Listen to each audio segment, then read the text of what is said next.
Assalamualaikum semua. Jumpa lagi bersama saya Triani Yuliana.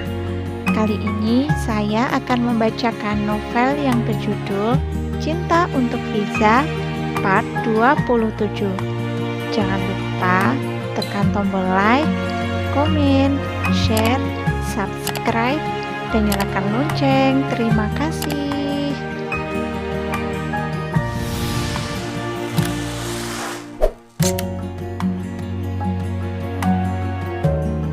Part 27. Siska. Fiza.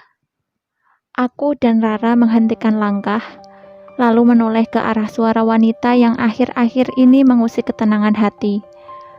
Susah payah aku mengatur napas supaya bisa menetralisir dada yang tak menentu. Ada apa Bu Siska memanggil Moza? Rara berbisik, sementara aku tetap bergeming menunggu langkah anggun dari wanita yang menghampiri itu. Bisa kita bicara berdua? Aku mengangguk ragu. Entah mengapa berhadapan dengan Siska saat ini membuat nyaliku ciut. Aku dan Rara bersitatap, mengisyaratkan bahwa sepakat menyetujui permintaan Siska. Ya sudah Zah, aku tunggu di sana ya.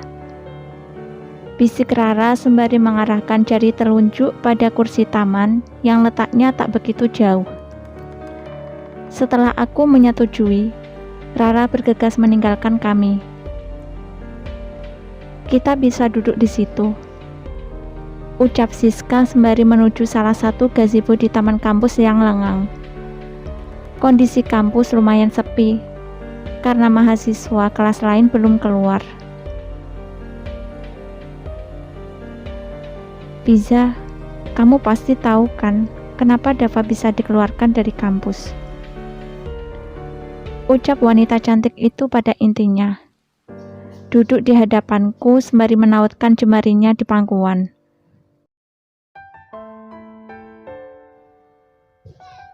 Aku mengenal Dava sejak lama. Bagaimana bisa hubungan kami jadi rumit seperti ini? Suara lembutnya bergetar.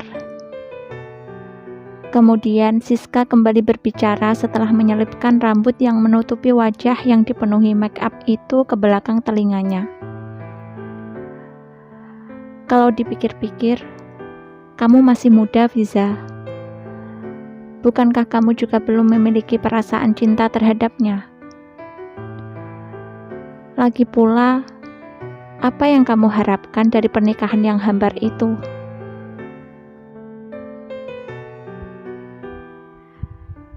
Pertanyaan dari wanita berlipstik warna merah itu membuatku terkesiap dan sesak. Seketika keringat dingin keluar di kedua telapak tanganku. Meskipun dada bergemuruh hebat dan netra panas membara, tetapi berusaha ku tahan sekuat-kuatnya supaya tidak terlihat lemah. Telinga meskipun panas, tetap kubuka untuk mendengarkan inti dari keinginannya. Kasihan Dava, Fiza. Dia sakit. Di samping itu, dia tidak bisa meraih bahagianya jika bersamamu. Kamu paham maksudku kan? Setelah mengambil napas berkali-kali dan meredam gejolak panas yang membakar hati, aku membuka suara. Saat ini harga diriku seolah terkoyak oleh ucapannya. Tante Siska, maksud saya Bu Siska menginginkan saya pergi dari kehidupan Pak Dava. Ku jeda ucapanku untuk mengisi udara ke dalam paru-paru yang sesak. Sayangnya usaha Bu Siska menurut saya sia-sia. Asal Bu Siska tahu, saya telah berkali-kali meminta Pak Dava untuk melepaskan saya. Tetapi berulang kali pula dia meminta saya untuk bertahan. Ku tatap netra yang berkaca-kaca itu untuk memberi penegasan.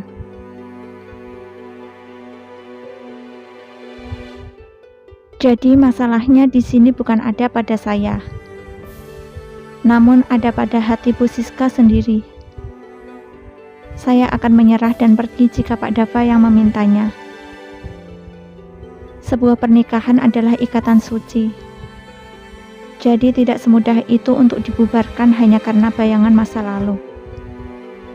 Tegasku berupaya tegar, padahal dalam hati berdesir nyeri, hancur porak-poranda.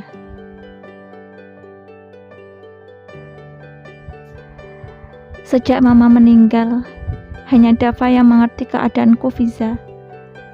Kamu tidak akan paham bagaimana hancurnya hidupku. Dava sudah aku anggap separuh nafasku. Jika aku harus kehilangan dia, berarti aku pun tidak akan bisa bernapas. Aku minta pengertian kamu, Fiza. Tinggalkan Dava.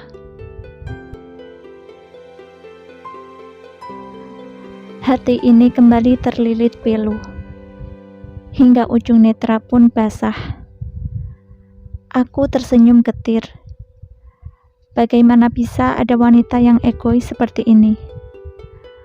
Apa perlu aku menceritakan terlebih dahulu kondisiku yang tak pernah merasakan kasih sayang kedua orang tua? Miris. Kalau memang cinta, mengapa kalian berdua begitu mempersulit keadaan seperti ini?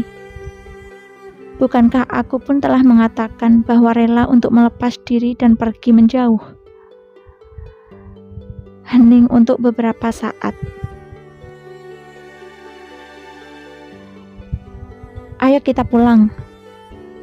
Entah dari mana datangnya suara tebal milik Pak Dava itu, karena tiba-tiba posisinya sudah berada di gazebo hingga membuat kami terkejut.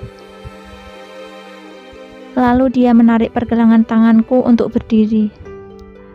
Namun segera ku tepis secara kasar. Aku sudah muak menjadi bayang-bayang di antara keduanya. Setelah berdiri, aku menatap tajam netra Pak Dava yang kemerahan itu. Selesaikan saja masalah di antara kalian. Jangan pernah libatkan saya. Ujarku ketus sembari bergegas meninggalkannya. Namun saat ingin melewati dua anak tangga pada gazebo, tanpa sengaja kakiku menginjak ujung gamis sendiri, hingga tubuh terjerembab ke lantai paving luar gazebo. Perih, remuk redam, kurasakan di sekujur tubuh. Rasa itu datang bersamaan dengan hatiku yang jatuh hingga hancur berserakan. Sesenggukan aku bangkit dan duduk, meratapi keadaan yang memalukan ini. Tak berani menatap ke sekeliling, hanya bisa menunduk malu dengan menahan seluruh tubuh yang ngilu. Sesaat kemudian kurasakan tubuh ini melayang dalam pangkuan tangan Pak Dava. Meskipun jantung berdetak tak beraturan, aku tak ada hasrat memberontak. Hanya pasrah di saat lelaki dengan napas terengah-engah itu membawaku menjauhi kerumunan mahasiswa yang baru saja keluar gedung.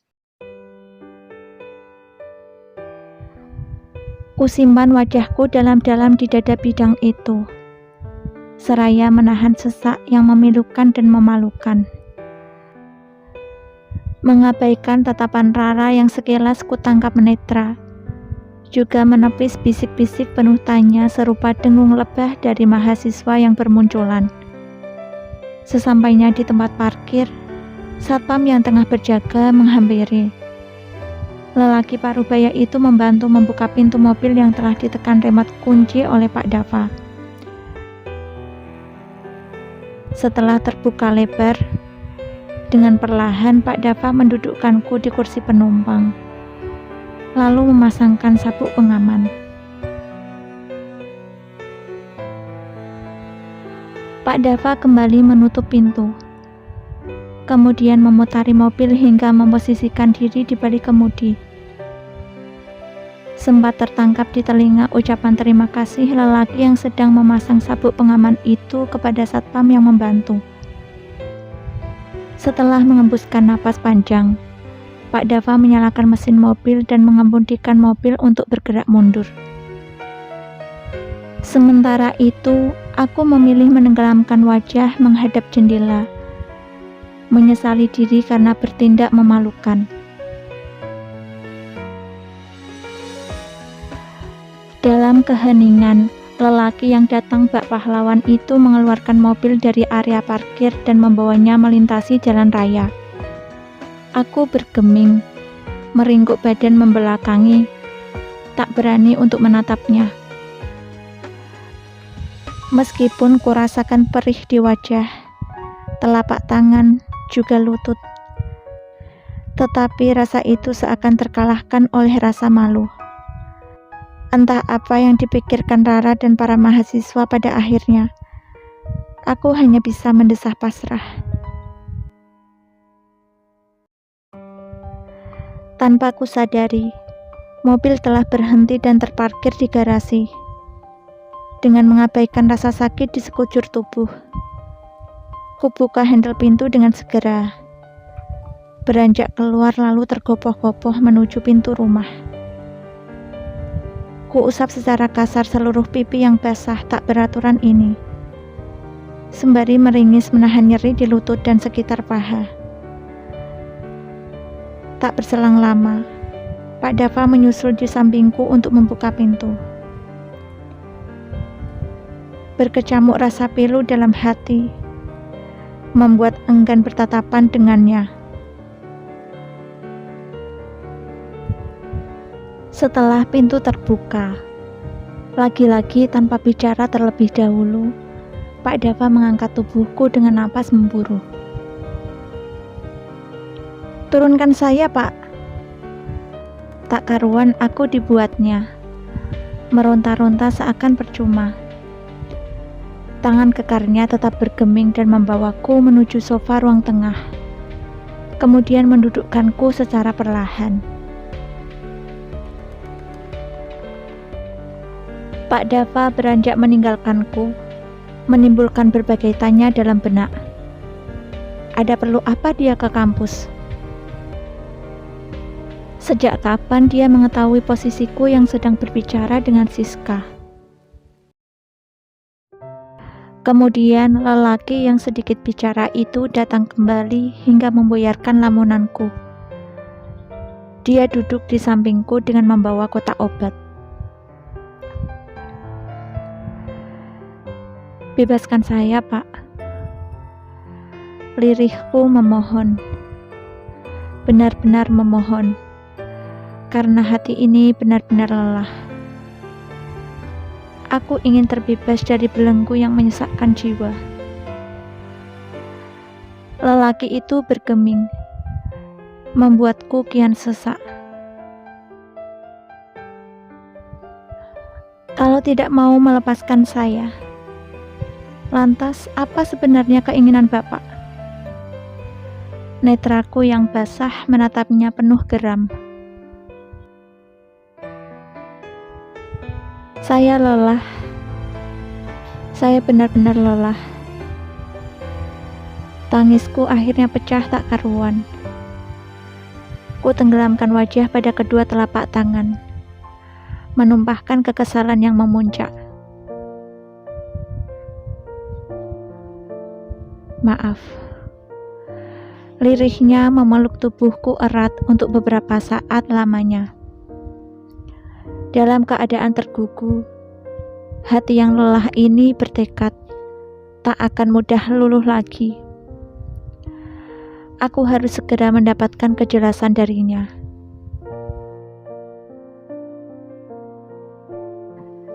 Setelah beberapa saat tangis reda, aku mengurai pelukan. Kemudian aku memberanikan diri menatap wajahnya yang berpeluh itu. "Apa Bapak mencintai saya?" "Hah? Astagfirullah, apa yang baru saja kulakukan?" Aku merutuki diri sembari menggigit bibir kuat-kuat. Bisa-bisanya pertanyaan memalukan itu meluncur dari bibirku. Padahal mau menanyakan alasan kenapa mempertahankan pernikahan ini. Mau menarik perkataan yang keluar pun rasanya percuma. Hening. Pak Dava yang sempat tercengang oleh pertanyaanku kini mengalihkan tatapan. Lupakan saja, Pak. Saya tadi hanya bergurau. Aku semakin salah tingkah, karena Pak Dava tak merespon sama sekali. Sembari menahan sungkan, aku bangkit berdiri. Ya Allah, entah sudah berapa kali diri ini melakukan hal yang ceroboh dan memalukan di depannya. Saya mau istirahat saja. Aku bergegas melangkah meninggalkannya menuju kamar. Dengan menahan sakit di tubuh dan panas yang menjalar di wajah. Pak dosen dingin, benar-benar seperti kulkas. Masa ditanya gitu aja nggak bisa jawab? Pasti kalian penasaran kan gimana kelanjutan kisahnya? Jangan lupa dukung terus channel ini dengan cara tekan tombol like, komen, share, subscribe, dan nyalakan lonceng. Terima kasih. Assalamualaikum.